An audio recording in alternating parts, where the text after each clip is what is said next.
Em nome do Pai, do Filho e do Espírito Santo. Amém. Louvado seja o nosso Senhor Jesus Cristo. Sua Mãe Santíssima Virgem Maria, para sempre seja louvada. Sagrada Família, rogai por nós. Santa Teresinha do Menino Jesus, rogai por nós.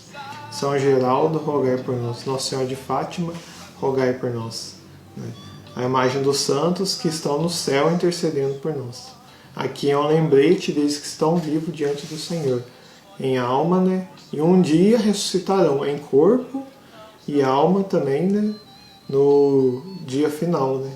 Que ressuscitarão corpo e alma, que a gente reza no creio, né? Então, pessoal, 30º dia da Quaresma, é o dia 30 da Quaresma.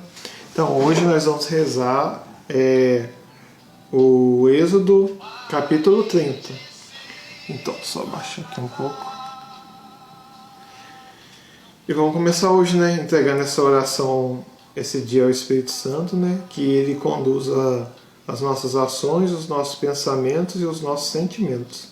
Vinde Espírito Santo, vinde por meio da poderosa intercessão do Imaculado Coração de Maria, vossa amadíssima esposa. Amém. Em nome do Pai, do Filho e do Espírito Santo. Amém. Lembrando que é Jesus que nos envia o Espírito Santo, mas é quando a Virgem Maria pede por nós, né, ela reforça o nosso pedido, né. Então é ela intercedendo por nós, né? Então, do mesmo jeito que ela rezou e Deus veio ao mundo, quando ela reza por nós, Jesus vem até nós. Amém? Porque essa é a missão dela. Capítulo 30, versículo 1. O altar do incenso. Farás também de madeira de acácia um altar para queimar incenso.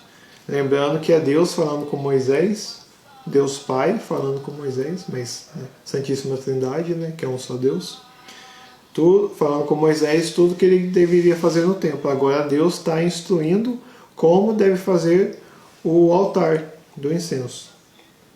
Então ele disse: será quadrado com 50 centímetros de comprimento por 50 de largura e 1 metro de altura. Então 50, 1 metro de altura. Porás as pontas farão uma só peça com o altar. Revestirás o altar de ouro puro na parte superior, em redor dos lados e nas pontas. Em volta do altar farás uma moldura de ouro. Farás 2 argolas de ouro por baixo da moldura. Dos 2 lados opostos servirão aos varais para carregar o altar. Varais tipo aquele cano que eles colocam para carregar. Varais de ouro. Colocarás o altar diante do véu que oculta a arca da aliança, frente ao propiciatório que está sob a arca da aliança, lugar onde me encontro contigo, ali onde Deus fala com o povo.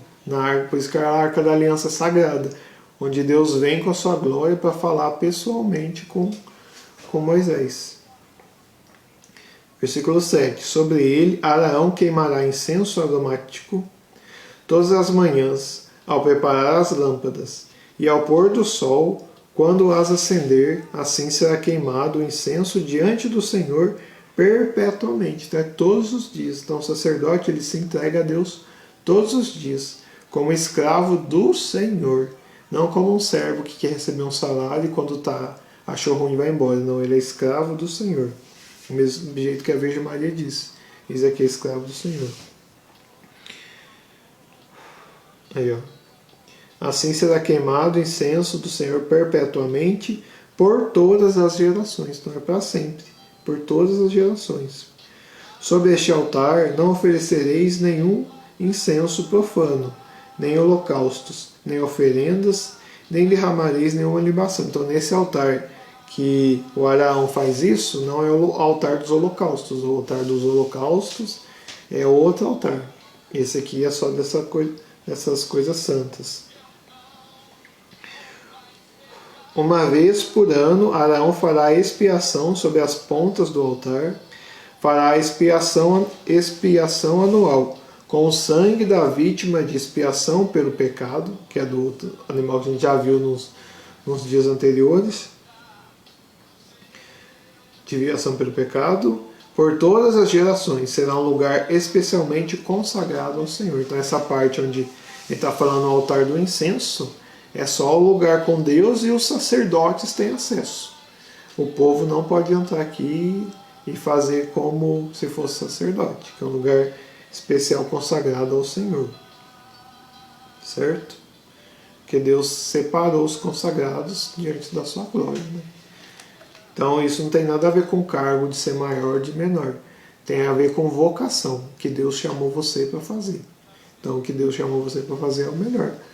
Né? Se você é para ter família, é para você ser consagrado à família. Se é para você ser sacerdote, você é do Senhor. Então não tem nada a ver de melhor. Tem de chamado. A taxa do incenso.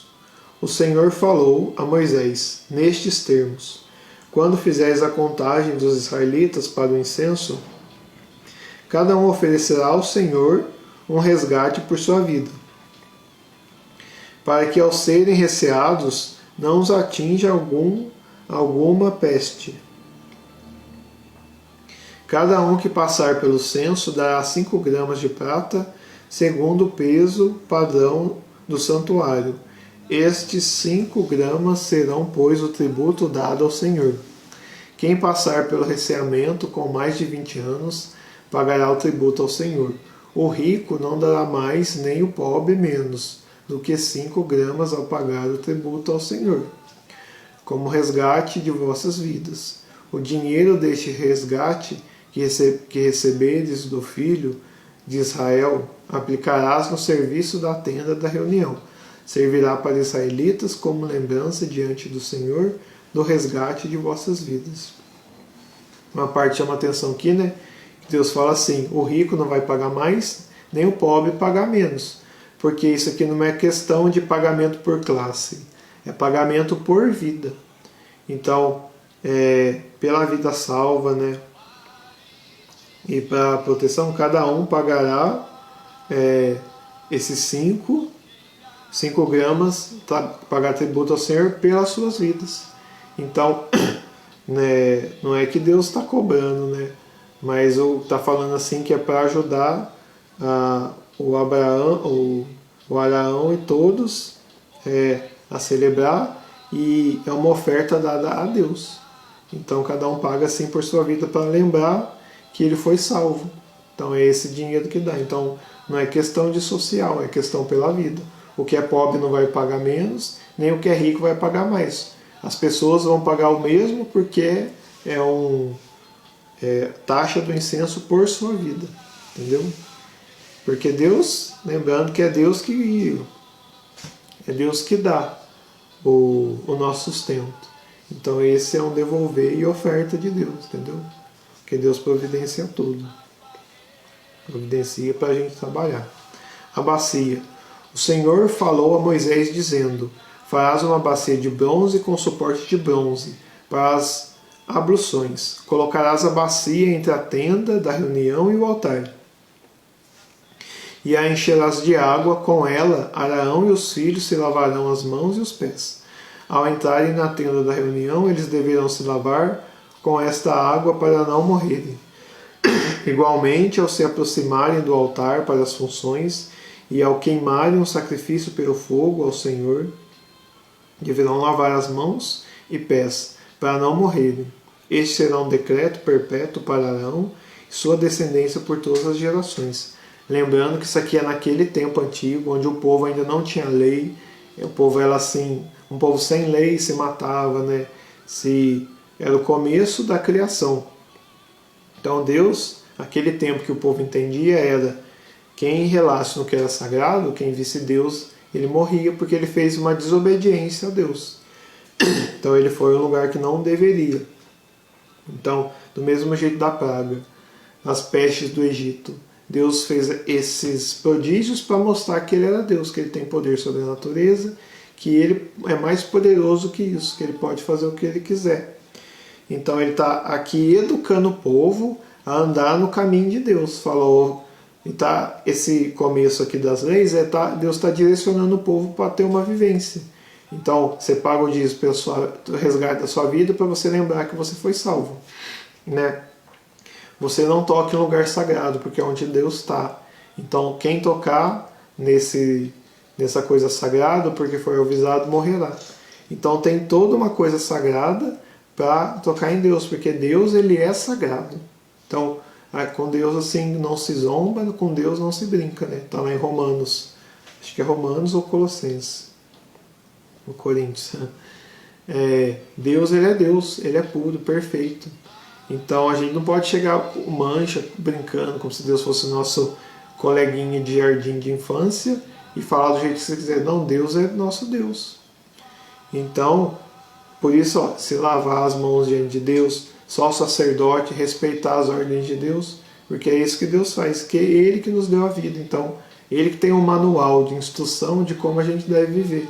E o pecado é justamente a gente viver daquilo que a gente não foi criado.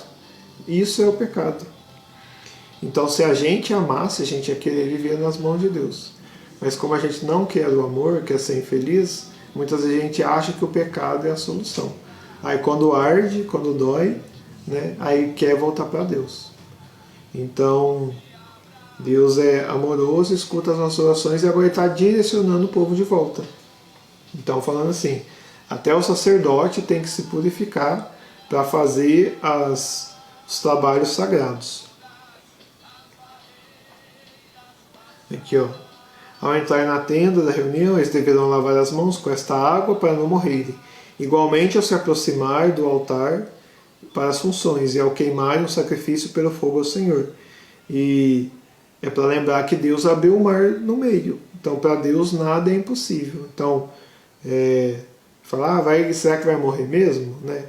Então, o pessoal não esquecer o que Deus fez. E que Ele é Deus. E Ele é amor misericordioso. Aonde não há amor, né?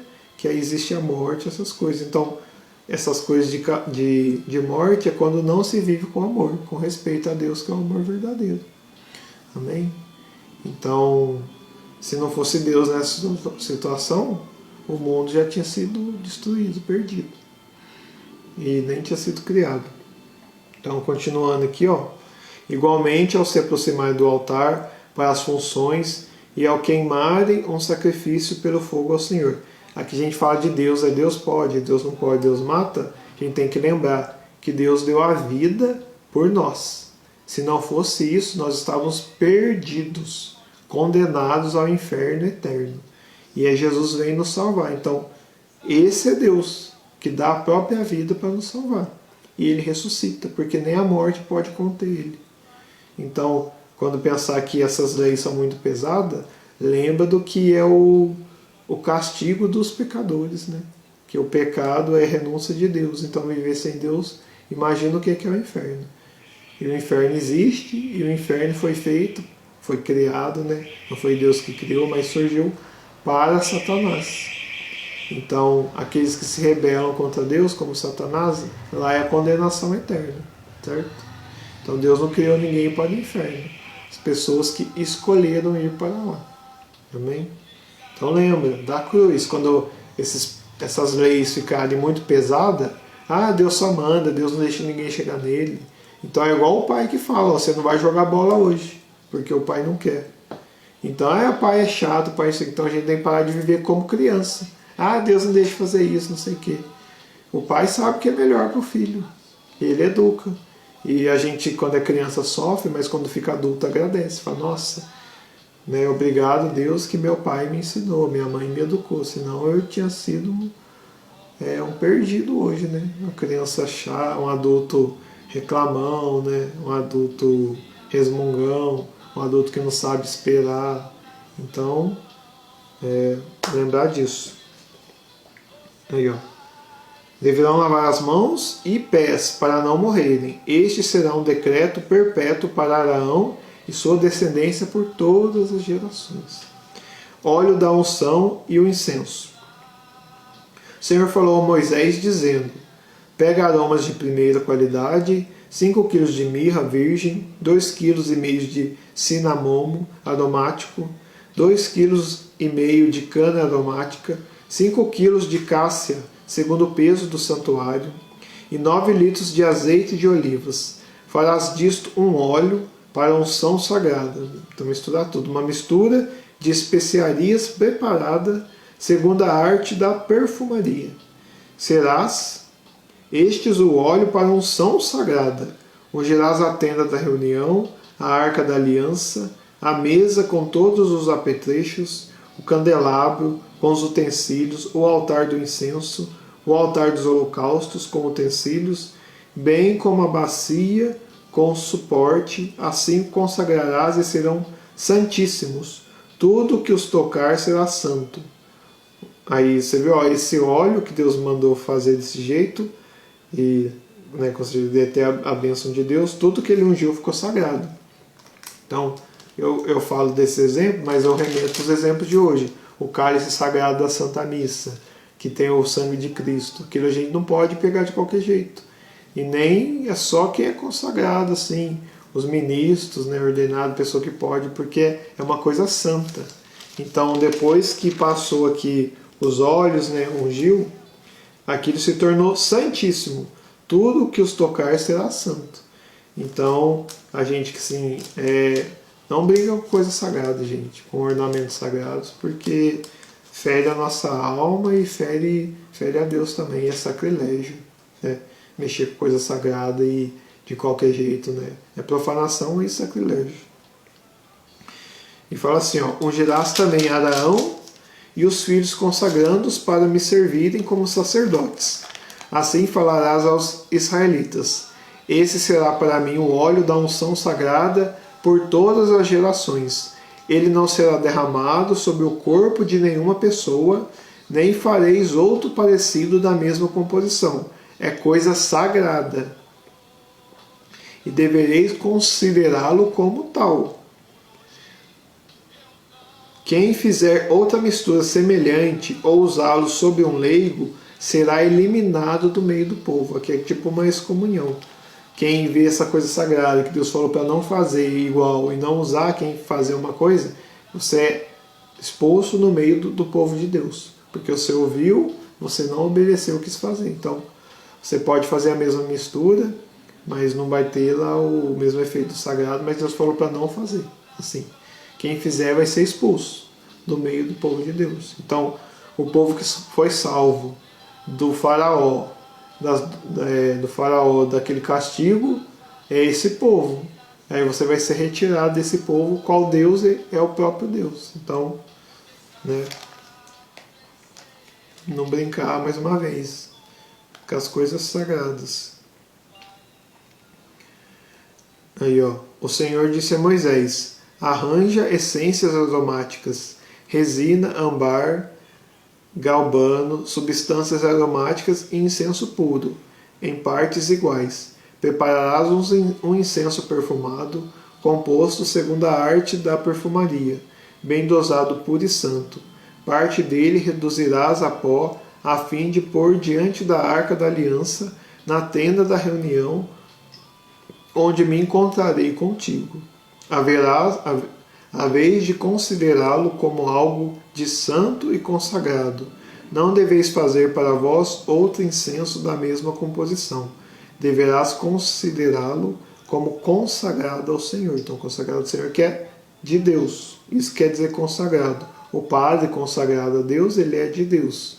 A freira consagrada como Santa Teresinha, ela é consagrada a Deus, então ela pertence a Deus. Então, o que ela tem de responder quando ela morrer vai ser diante de Deus, porque ela é consagrada a Deus. Então, quem é consagrado a Deus deve viver como sendo um santo de Deus. Se você não viver depois, com Deus a justa justiça, porque não aproveitou a misericórdia, que com Deus vai resolver, Deus, ele é puro amor, mas quando a gente morre, ele é o justo juiz. Então depois da morte não tem mais jeito. É tudo que a gente fez em vida que vai ser o julgamento. Então a gente mesmo vai ser julgado pelo que a gente fez, Então agora é a misericórdia, depois é a justiça, Mas lembrando, então corre atrás da misericórdia. Misericórdia. Muda enquanto é tempo, que depois que morrer é o que você fez aqui. Então, aí não deveis fazer para vós outro incenso da mesma composição. Deverás considerá-lo como consagrado ao Senhor. Quem preparar outro semelhante para sentir-lhe o aroma, será eliminado no meio do povo. Então Deus fala assim, com Deus não zomba, com Deus não brinca, porque Deus criou para o amor. Então se Deus está falando que não é para fazer, não é para fazer. É igual falar para a criança, criança, não come essa planta que você vai morrer. Ela, meu pai não sabe nada. Comeu veneno sem o pai ver, e quando o pai foi ver, estava o menino morto. Então é isso que Deus fala, não mexe com essas coisas, porque é o pior da sua vida. E esse foi o erro de Adão e Eva, né? Nossos primeiros pais. Eles não obedeceram a Deus, por isso a morte chegou até nós. Mas hoje não é desculpa para a gente. Ah, culpa de Adão e Eva. A gente tem Jesus Cristo que nos remiu. A gente pode escolher por Ele. Então a gente tem que lutar, então a gente consegue receber essa salvação que Deus nos deu. Entendeu? Então, vamos orar, né? Pedindo a Deus que Ele infunda o nosso coração, a gente abra a nossa mente, o nosso coração, para Deus falar conosco. Deus fala conosco no íntimo do coração, lá dentro da consciência, é onde a voz de Deus fala conosco. Então, mas não é para a gente entrar dentro de nós como se Deus fosse um pedacinho dentro da gente, não. A gente entrar em oração na nossa alma, onde Deus fala conosco. Então Deus não é fechado dentro do nosso corpo. Deus ele é eterno, infinito, mas Ele fala conosco na nossa alma. Então é isso que eu vou falar. Pedir para Deus, para a gente conversar com Deus, né? Pedir que o Senhor fale conosco, venha até nós e nos ajude nessas lutas e na nossa conversão. Que muitas vezes Deus fala forte na nossa alma. Não faça isso, que é mal. Aí a gente fala, mas parece que tem uma voz falando que não é para fazer isso. Aí você vai fazer... Aí depois dá tudo errado, e você fala, nossa, o que eu fiz foi mal, o que eu fiz foi errado, e eu acho que Deus estava me avisando. Então, para você não errar, veja as leis de Deus. Fala, isso aqui, ó, na lei de Deus ele fala que não é para fazer. E eu estou sentindo aqui no coração também que não é para fazer. Então Deus já falou na palavra que não é para fazer, e eu também estou sentindo que não é para fazer. Então, vou lá fazer. Aí dá errado. E às vezes pode até dar certo, né? Não acontecer nada, mas um dia chega a conta, né? Igual já viu conta de cartão? Ah, vou gastando, não tem nada a ver, vou gastando. Quando vê, acabou. Chegou de repente a consequência de tudo que você fez. Então, não é porque agora não está tendo resultado ruim que o que você está fazendo pode ser que seja bom. Mas um dia chega a conta, certo? Então, pedir para Deus para nos livrar dessa conta má, para Deus nos abrir os nossos olhos, para a gente enxergar a luz dele no nosso caminho. Senhor, a gente quer ver a sua luz na nossa frente, Senhor. A gente quer ser guiado pelo seu caminho. A gente quer deixar de ser enganado, Senhor, pelos nossos inimigos. Então nós pedimos à Virgem Maria, a vossa mãe que intercede por nós, para nos ajudar a chegarmos mais perto do Senhor. Vinde, Espírito Santo, enchei os corações dos vossos fiéis e acendei neles o fogo do vosso amor. Enviai, Senhor, o vosso Santo Espírito, e tudo será criado. Renovareis a face da terra. Oremos, ó Deus, que instruíste os corações dos vossos fiéis com a luz do Espírito Santo. Fazei que apreciemos retamente todas as coisas, segundo o mesmo Espírito. E gozemos sempre da sua consolação, por Cristo Senhor nosso. Amém. Você que chegou até aqui, que sentiu no coração aí uma oração, Deus está fazendo alguma coisa, né, na sua vida. Você sabe o que é. Em nome do Pai, do Filho e do Espírito Santo. Amém. Viva Jesus, viva Maria. Salve Cristo Rei. É a oração de Padre Pio. Louvado seja Jesus e Maria.